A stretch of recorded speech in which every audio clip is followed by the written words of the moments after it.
This story is titled, My Pervert Ex-Boyfriend Secretly Filmed and Sold Our Private Moments. When I confronted him, he said it was no big deal. Hey everyone! Before we jump into today's video, I need your help. We've noticed the channel is losing some traction, and subscribing is one of the best ways you can support us. It's quick, free, and it helps us keep bringing you awesome content. Your support means the world. Let's keep this channel growing together. Thanks so much. Now let's start the video. Y'all need to hear this because I still can't wrap my head around it. My now ex-boyfriend, a 32 male, secretly filmed our private moments, sold them online, and when I confronted him, he had the audacity to say, "It's just the modern way of making money." So this is probably going to sound insane, but here goes. I'm a 29-year-old female, and I was dating this guy, Jason, 32 male, for a little over a year. We met at a mutual friend's barbecue. He was charming, funny in that kind of awkward way. I thought he felt safe, I guess. I really thought he was different from the usual guys I'd dated. Jason wasn't some ultra-smooth guy or anything. He had a regular 9-to-5 working in IT. He liked gaming, watching football, the usual dude hobbies. I'm a project coordinator, so my life's pretty structured, and I liked that Jason was chill, easygoing, and not a high-maintenance boyfriend. The first 6 months were actually perfect. We'd have lazy Sundays watching bad reality TV, cheap dinner dates because we both weren't rolling in money, and I swear I thought this guy was the one. But about 4 months ago, I started noticing little things, like his phone. Jason used to be pretty relaxed with his phone. He'd leave it on the couch, charging in the kitchen, wherever. But suddenly, it was always face down. And anytime it lit up, his hand shot out like it was a grenade about to go off. If I glanced over when it buzzed, he'd pull it toward him like I was trying to hack into the Pentagon. I remember one night, we were watching a movie, and his phone buzzed like 3 times in a row. I half joked, "You cheating on me or what?" He laughed it off. "Nah, just stupid work stuff." But work? This guy worked IT for a small office, not NASA. He wasn't the type to get middle-of-the-night emergencies. It felt weird, you know? Like I wasn't searching for red flags, but it was starting to feel like one big red bedsheet waving in front of me. Then there was the money. We both struggled with bills sometimes. Rent, groceries, car insurance. But suddenly, Jason started acting like he had money to burn. He was buying a bunch of random tech gadgets for his gaming setup, paid for dinner 3 times in a row, which never happened. Jason suddenly had cash to drop on $300 sneakers. This man wore Walmart flip-flops for 6 months straight. Who did he think he was, Kanye? So I asked, "Where's all this money coming from?" He gave me this nonchalant answer. "Oh, I've got a side hustle going. Nothing big. Just helping people with tech stuff." I don't know why, but the way he brushed it off, like he didn't want me asking questions, made my stomach drop. And I get it. Everyone deserves their privacy, but when someone starts hiding shit, you start wondering why. And yeah, I tried to convince myself it wasn't a big deal. Maybe he really was just making extra cash, fixing people's computers, or setting up their Wi-Fi. But at the same time, my gut wouldn't shut up about it. It was like this constant gnawing feeling that something was wrong. Fast forward to last month. I still remember everything about that night because it's etched into my brain like a damn horror movie. We'd spent the day running errands together. Boring weekend couple stuff. Jason passed out on the couch early because apparently Costco trips are exhausting. His phone was right there, face down as usual. And I swear to God, it was like it was daring me to look at it. I hate that I even thought about it. I knew it was crossing a line, but something inside me just wouldn't let it go. So yeah, I grabbed his phone while he was snoring on the couch. And that's when my world flipped upside down. The first thing I noticed was a folder in his photos, not even hidden properly. It was like he thought I was stupid enough not to suspect him, so he didn't bother covering his tracks. You know how on iPhones there's that hidden folder? Yeah, it was right there. My hands were already shaking as I clicked it, feeling like I was doing something terrible, but I had to know. And that's when I saw the videos. Dozens of them. Videos of us. Private moments. Moments where I had no idea a camera was on. Videos that were filmed from weird angles. His nightstand, behind his laptop, even from his effing dresser. My brain couldn't even process what I was seeing. My face, my body, my voice. Things that were supposed to be between us. I started panicking, clicking through, trying to figure out what the hell was going on. That's when I noticed the screen recordings of transactions. Money coming in. Notifications from some site I didn't recognize. Something with subscriptions. And then it hit me. Jason had been posting these videos online. He was selling our private moments to strangers on the internet for money. I wanted to throw up. My whole body felt like it wasn't mine anymore. I kept scrolling, comments from subscribers talking about me like I was some damn object they bought, details about my body, what they liked about me. I saw Jason replying to them, engaging like this was some kind of sick hobby. He was even pretending to be single, using a fake name, faking a whole life. And then, the panic got worse. We lived in a small, conservative town, the kind of place where everyone knew everyone. Word spread like wildfire here. What if someone I knew saw this? What if my coworkers stumbled across it? Or one of my neighbors? I thought about people I'd gone to college with, people I ran into at the grocery store or waved to on the street. If they found these videos, my face plastered across the internet, I wouldn't just lose my dignity. I'd lose everything. I couldn't breathe. I wanted to wake him up right then and there, slap him, scream at him, something. But I was so overwhelmed I just sat there on the floor, holding his phone, shaking like a leaf. I don't know how long I stayed like that before I finally got up. I grabbed my keys and drove to my friend's place in my pajamas. I remember her opening the door, half asleep, and me just bursting into tears the second I saw her. I couldn't even get the words out at first. When I told her, she sat there in shock. "You're kidding," she said. "Please tell me you're effing kidding." I wasn't. That night, I didn't sleep at all. I just sat there replaying everything in my head, trying to figure out how the guy I trusted could betray me like that. I kept asking myself, who the hell was I even dating? That was the night everything changed. Walking back into that apartment was probably the hardest thing I've ever done. My friend had offered to come with me, but I couldn't. This was my fight. And as much as I felt sick to my stomach just thinking about seeing Jason's face again, I had to do it alone. I didn't just want answers, I wanted to watch him squirm. When I pushed the door open, the apartment was too quiet. Jason was sitting at the kitchen table, hunched over his phone like always, scrolling through something as he sipped his coffee. Seeing him so normal, so calm, made my blood boil. How could he just sit there like nothing happened? He looked up when he heard the door close. "Hey, where'd you go last night?" His voice was casual, almost cheerful, like we hadn't just crossed into full-on nightmare territory. I didn't say anything. I just stood there, staring at him. My heart was hammering. My fingers clenched around my phone so tight, I thought it might crack. Finally, I managed to speak. "What the F is this?" I held up my phone, the screen displaying one of the videos I'd found. Jason froze, mid-sip. For a second, he looked like a deer caught in headlights. Just pure panic. He set his mug down, his hands suddenly fidgeting like he didn't know what to do with them. "Where did you get that? Where do you think I got it, Jason?" My voice cracked. "I saw everything. The videos, the site, the comments, all of it. What the hell is wrong with you?" He stood up so quickly the chair scraped across the floor. "Why are you looking through my phone?" he shot back, as if I had done something wrong. "That's my personal stuff." His personal stuff. I stared at him, completely dumbfounded. "Are you effing serious right now? You filmed me without my consent. You posted me online for money. And you're mad I went through your phone?" He opened his mouth like he was about to argue, then shut it again. He had no comeback for that, and we both knew it. Instead, he let out this deep sigh, like I was exhausting him. "Look," he said, his voice clipped. "It's not that big of a deal. It's not like anyone knows it's you. Not that big of a deal." I felt like I'd been punched in the chest. I couldn't even believe the words coming out of his mouth. "Not that big of a deal?" I repeated, my voice shaking. "You sold videos of me to strangers. How is that not a big deal?" He groaned and started pacing like I was the one being unreasonable. "Listen, nobody knows it's you, so it's fine. Mike told me about the site. It's easy money. Everyone does this now. You're acting like I robbed a bank." Mike. The mention of his best friend's name made my stomach drop. I stared at Jason, completely stunned. "Mike? What does Mike have to do with this?" Jason looked at me like I was stupid. "Mike's the one who told me about it. He's been doing this for months. He said it's no big deal, so I tried it. I didn't think you'd care." My knees felt weak. Jason's best friend, Mike, the guy who sat on our couch, drank with Jason, and gave me advice about which car insurance to get, was part of this?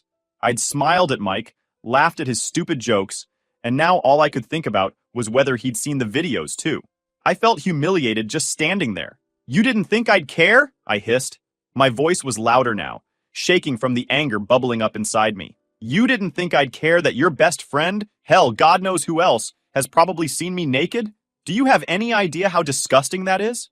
Jason finally stopped pacing. He turned to me, and for the first time, I saw something ugly flicker in his eyes. Annoyance. Like he was tired of having to explain himself to me. "You're overreacting," he said flatly. "It's just content. People make way too big of a deal out of stuff like this. Nobody got hurt. If you'd calm down, you'd see that." I swear. Something inside me snapped right then. Content. He called it content. Like my body, my privacy, my dignity were just products for him to sell to the highest bidder. I grabbed the nearest thing I could find, his half-empty coffee mug, and hurled it across the room. It hit the wall and shattered, hot coffee dripping down the paint like it was bleeding. Jason jumped, his eyes wide with shock. "What the hell is wrong with you?" "What's wrong with me?" I screamed. "What's wrong with you, Jason? You're disgusting." He threw his hands up in frustration. "I was trying to help us out. We needed the money. What's the big deal?" "We needed the money?" I shot back, my voice shaking with anger. "You gave me nothing, Jason. Not a single cent.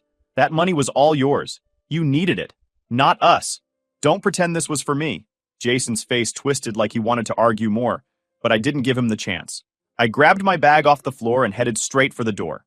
"Where are you going? You're being crazy. Don't be like this." I turned around at the door, my hand on the knob, and stared at him one last time.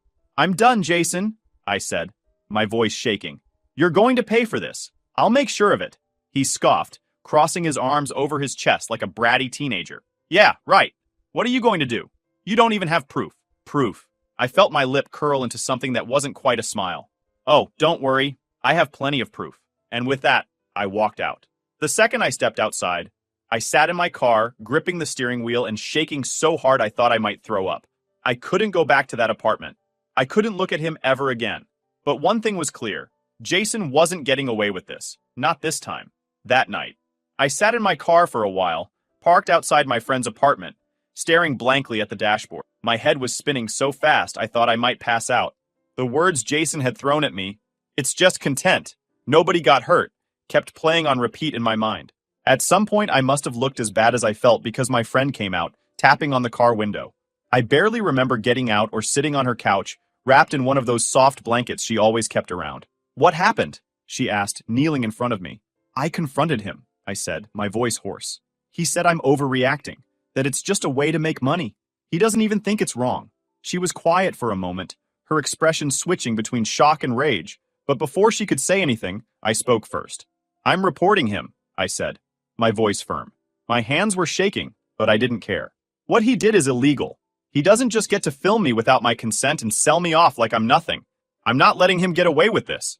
My friend stared at me for a second, almost like she was surprised by how sure I was. "Are you sure?" she asked quietly.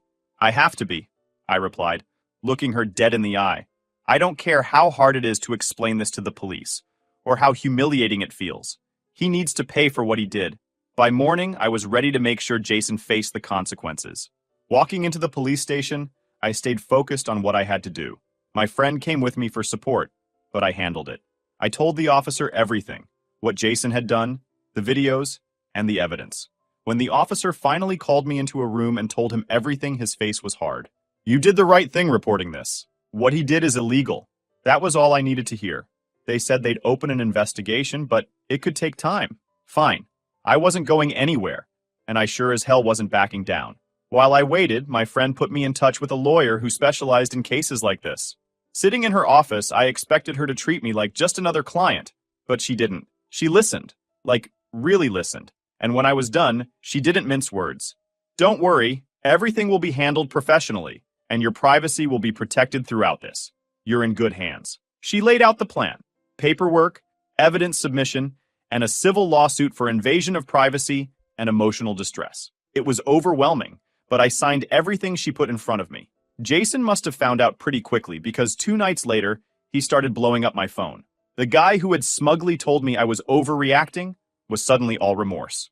"Jason, please just talk to me." "Jason, I'm sorry, okay? I'll delete everything.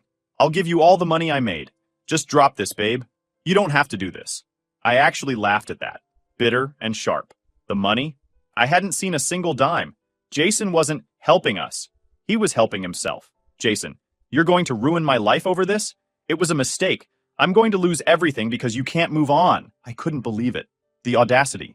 I wasn't the one who'd set up a subscription site. I wasn't the one who filmed someone without their consent.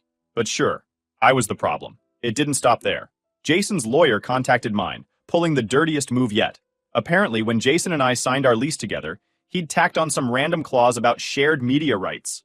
It was buried at the bottom in fine print. So stupid and vague, it was laughable. But now they were twisting it, trying to make it look like I'd consented to the recordings. My lawyer didn't even blink. "Oh, nice try. That won't hold for 10 seconds. When my lawyer told me, I just sat there for a second, stunned. Are you serious? I asked. She didn't even flinch. It's a scare tactic. Don't let them get in your head. Jason thought he could bully me into backing down, but he underestimated me. I wasn't scared of him anymore. If anything, every dirty move he tried just reminded me why I was doing this. But just when I thought it couldn't get worse, Jason's best friend Mike decided to crawl out of whatever hole he'd been hiding in. He texted me out of nowhere. Mike, can we talk? I think you're making this a bigger deal than it is. Bigger deal? My blood boiled. This was the same guy Jason admitted had shown him the site. The guy who sat in my living room acting like a friend while knowing what Jason was doing. Mike knew and hadn't said a damn word. Me. Are you serious? You knew what he was doing, and you didn't think it was a big deal? Mike, it's not what you think. I just showed him the site.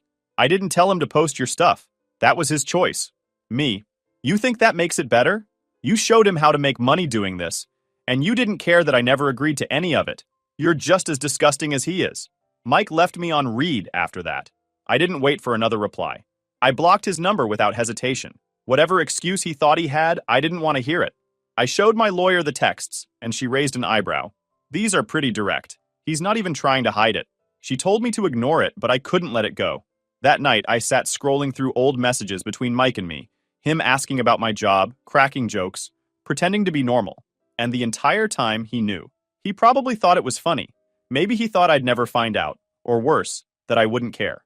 That's the part that stuck with me the most. These weren't strangers hiding behind anonymous usernames. These were people I knew. Jason, Mike, people who sat at my table, ate my food, and smiled in my face. That's when I started feeling angry. Really angry. The investigation dragged on, but I didn't care how long it took. Every time Jason pulled another trick, like trying to play victim, like blaming me for ruining his life, it just fueled me more. I wasn't backing down, not this time. He wanted to sell me? Fine. I'd make damn sure he paid for every cent he made off me and then some. The next day, the police reached out. They had officially questioned Jason. My heart was racing as I sat down across from the investigator, trying to listen as they explained what was happening.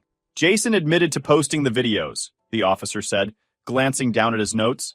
He claimed it was a way to make extra income and that he didn't think it would cause any harm. He said you didn't seem to mind the camera being on. I felt my hands clench into fists. That's not true, I snapped. I didn't know. I never agreed to this. The officer nodded. We believe you. That should have been reassuring, but it didn't feel like the end. Days turned into weeks, and Jason's harassment only got worse. At first, it was texts, endless messages flipping between apologies and blame. Jason, please, just talk to me. Jason, I didn't mean any harm. We can fix this, okay? When I didn't respond, his tone got nastier. Jason, you're ruining my life. I hope you know that. Jason, you think people are going to believe you? I'll make sure everyone hears my side. I blocked his number. I thought that would be the end of it, but it wasn't. The next morning, I opened my front door to leave for work and nearly tripped over a package on the porch. My name was scrawled on it in black marker. I froze before finally opening it, and my stomach turned. Inside was a handwritten note. You will regret it. I panicked and took a picture of the note and went to work. Later that day, Jason showed up outside my work. I spotted him as I was walking to my car, leaning against a lamppost like he had all the time in the world. He didn't say anything, just stood there, staring. Before I even got into my car, a new text came in from an unknown number. Unknown. You can ignore me, but I'll make sure everyone at your work knows exactly who you are. I'll post the videos for everyone to see. My stomach dropped. I felt like I couldn't breathe. He wasn't just harassing me now. He was threatening to blow up my entire life. I didn't even think twice. I drove straight to my lawyer's office. When I walked in without an appointment, my lawyer looked up, immediately concerned. What happened? I dropped my phone on her desk, my voice shaking as I explained. He's showing up at my work now. He left a package at my house, and now this. I showed her the text, and her face hardened as she scrolled through the messages. This is harassment and blackmail. We're getting you a restraining order today. She walked me through the process, step by step, filing with the court, gathering the texts, the photos of him at my work, the package on my doorstep. She made sure we included everything. He thinks these threats will make you back down, she said, her voice calm but sharp. They won't. This stops now. The restraining order was approved quickly. Jason was officially barred from contacting me, showing up near my home, or coming anywhere close to my work. But of course, Jason still didn't get it. 2 days later, my friend and I spotted his car parked across the street from her apartment. He wasn't doing anything, just sitting there, watching. I didn't hesitate. I took a picture of his car, his license plate, and called the police. Restraining order violation, I said when the officer picked up. My lawyer followed up with the police that same day to make sure they were taking it seriously. When I told her I was exhausted from it all. Keep documenting everything. If he keeps pushing, this will only make his punishment worse. I need him to realize that he'd picked the wrong person to mess with. Of course, he had been trying everything to weasel his way out of it. The threats had stopped after my restraining order went through, but I knew he was scrambling. His lawyer was spinning every ridiculous argument under the sun. She consented. The videos didn't show her face. It did. There's no evidence of emotional damage. It didn't matter. The evidence we had was airtight. His phone records, my saved screenshots, transaction receipts from the website, and his damn messages where he'd basically confessed. The day of the court hearing, I felt like I was carrying 100 pounds of bricks on my chest. I wore a plain black dress, nothing fancy, and sat in that stiff chair, watching Jason walk in with his lawyer. I hadn't seen him in weeks, and seeing him there, so calm, made my skin crawl. His best friend Mike wasn't there. I'd heard through a mutual acquaintance that Mike had been keeping a low profile after the police visited him. Apparently, Jason had tried throwing Mike under the bus at one point, but Mike turned it right back around, insisting he'd only introduced the idea and had nothing to do with the execution. Cowards, both of them. Jason wouldn't look at me, not once. Instead, he whispered with his lawyer, kept his hands clasped like he was the victim here. Seeing him sit there like he hadn't completely shattered my trust and violated me, it lit a fire inside me I didn't know I had. My lawyer was incredible. She ripped Jason's weak arguments apart like they were tissue paper. She presented the evidence with cold, calm precision. The videos, the transactions, Jason's messages to me where he'd admitted to what he did and why he did it. When the screenshots of the disgusting comments from strangers were displayed, I didn't look at them. I kept my eyes on my lap, my nails digging into my palms, but I heard the murmurs in the room. Then Jason's lawyer tried pulling the shared media clause trick, the ridiculous line Jason snuck into our lease agreement. My lawyer was ready. This clause was included without the victim's explicit knowledge or informed consent, she said, her voice clear and unwavering. Furthermore, it does not legally apply to recordings made without her awareness. This was manipulation, plain and simple. The judge agreed. I couldn't help but glance at Jason when that happened. His face had gone pale.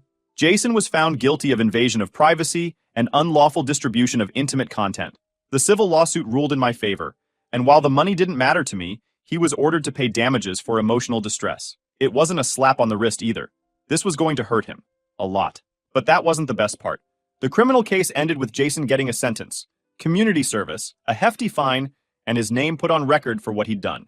He didn't go to prison, part of me wished he had, but the damage to his reputation was already done. His job? Gone. They fired him the second his name hit the news. His friends?